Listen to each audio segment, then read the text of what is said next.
Comment j'envisage l'emploi? Je saurais pas trop répondre. Honnêtement, je saurais pas trop répondre. Moi, de base, je me suis orienté vers l'enseignement parce que j'étais assez dégoûté du monde de l'entreprise. À la fois de l'état d'esprit qui y règne et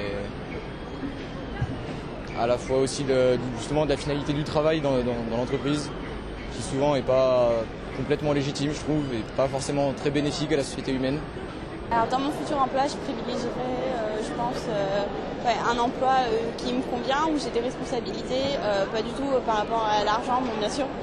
On va quand même sortir d'une formation Bac plus 5, donc ça compte. En plus partir dans un métier manuel, que ce soit de la mécanique, dans le bâtiment, tout ça, donc j'ai un petit peu regardé tout ça. Donc ça sera surtout un métier où je travaille pour moi, comme je veux, quand je veux, enfin, un métier avec le moins de...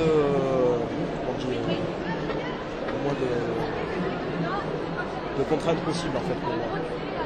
Aujourd'hui, je suis venue chercher des réponses à mes questions sur les formations qui pourraient me plaire, notamment les ressources humaines, ce qui m'intéresse, mais plus ou moins tout ce qui est en relation avec mon master et les débouchés que je pourrais avoir suite à ça. Les inquiétudes que j'ai, c'est de ne pas trouver, comme tout le monde j'imagine, et d'avoir fait 5 ans d'études pour absolument rien. Voilà. Pour l'instant, je suis venu sur ce forum pour essayer de découvrir des nouveaux postes ou emplois qui pourraient me plaire. À la base, je suis une personne qui ne se fixe pas spécialement sur un projet ou un travail défini. Je pense qu'il vient plus pour faire une saison et mon projet personnel est de repartir après en voyage. En fait, je suis en logistique, mais plus tard, j'aimerais faire plus vers côté CRS ou police municipale. Voilà.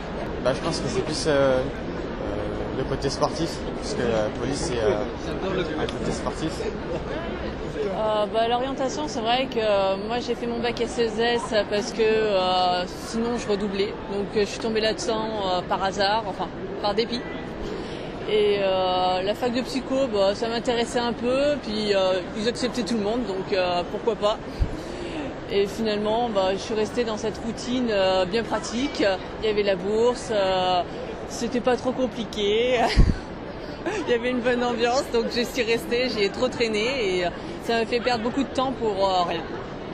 J'aimerais bien monter ma propre entreprise et du coup travailler à mon compte et faire une partie magasin avec des objets à vendre et une autre où ce serait les corniches pour partir sur le chantier. Que ça me plaît parce que c'est un truc que j'aime bien faire, garder les enfants. Des fois je garde mes nièces, mes cousins, et j'aime bien en fait, j'ai envie de devenir ATSEM à l'école maternelle.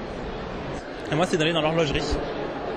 Du coup voilà, là j'étais voir les stands d'horlogerie et tout ça pour essayer de me renseigner un peu plus sur les formations. C'est vrai, c'est que sans compétences en horlogerie, pour trouver un taf c'est compliqué. Déjà qu'il n'y en a pas beaucoup même avec des compétences, donc voilà, il va falloir que je bouge vers la Suisse sûrement. Bon, ça ne me pose pas de problème, je le sais déjà, donc voilà.